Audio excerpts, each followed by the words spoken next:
sekeping logam pernah menjadi nadi perdagangan di alam Melayu. Hari ini, jejak sejarah itu kembali bersinar melalui teknologi laser.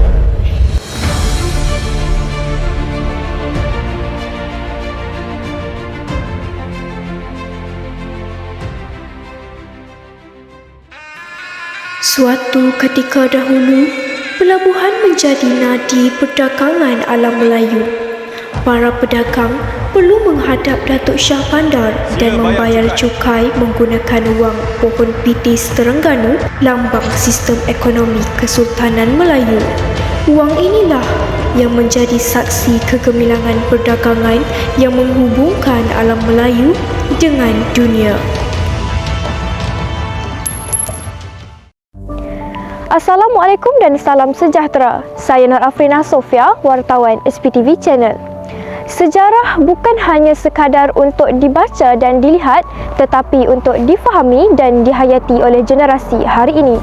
Namun terdapat cabaran apabila sesetengah warisan tidak dapat disentuh dan didekati secara langsung demi tujuan pemeliharaan. Justeru, timbul pula persoalan, bagaimana ilmu dan sejarah dapat terus disampaikan kepada generasi dengan lebih bermakna? Di sinilah bermulanya jejak cahaya, penggunaan teknologi sebagai medium baharu dalam mendekatkan generasi kepada ilmu dan warisan.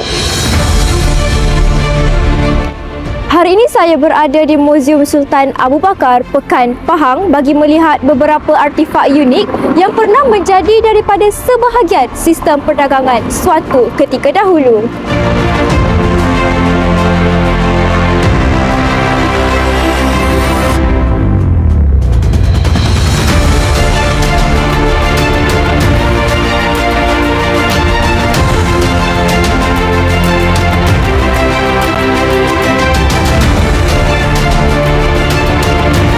Museum, pelbagai khazanah sejarah dipelihara sebagai bukti perjalanan tamadun. Setiap artifak menyimpan kisah tentang kehidupan dan perdagangan masyarakat dahulu. Namun, warisan ini kini hanya mampu dilihat dari sebalik kaca. Demi pemeliharaan, artifak tidak lagi boleh disentuh secara langsung. Ia dapat dilihat tetapi sukar untuk benar-benar dihayati. Teknologi membuka ruang baharu untuk merapatkan jurang antara warisan dan generasi. Pencarian itu membawa kami ke Universiti Malaysia Pahang Al-Sultan Abdullah. Penghasilan semula artifak bermula dengan penelitian bentuk dan strukturnya. Setiap ukuran diterjemahkan ke dalam model digital dengan teliti. Di sinilah ilmu dan ketepatan menjadi asas.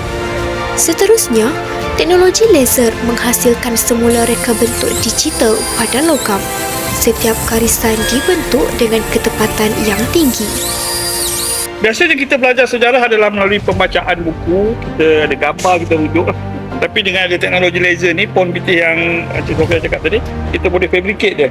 Kita boleh buat dan kita boleh hasilkan prototype dia lah. Belajar lebih memahami dan lebih menghargai lah berbanding dengan kita sekadar membaca dan melihat gambarnya. Pendekatan ini membolehkan artifak sejarah seperti pohon pitis dihasilkan semula sebagai medium pembelajaran tanpa menjejaskan artifak asal. Antara fokus utama dalam demonstrasi ini termasuklah penghasilan semula artifak sejarah iaitu pohon pitis Terengganu untuk tujuan pembelajaran dan rujukan akademik.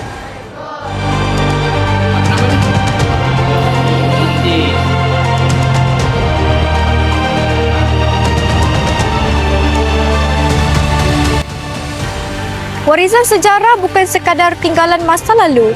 Ia merupakan sumber ilmu yang memberi makna kepada masa hadapan. Apabila ilmu dipandu dengan teknologi, warisan bukan lagi sekadar untuk dikenang tetapi dapat dipelajari, dihayati sepenuhnya serta akan terus dihidupkan oleh generasi akan datang. Saya Nur Afrina Sofia, wartawan SPTV Channel.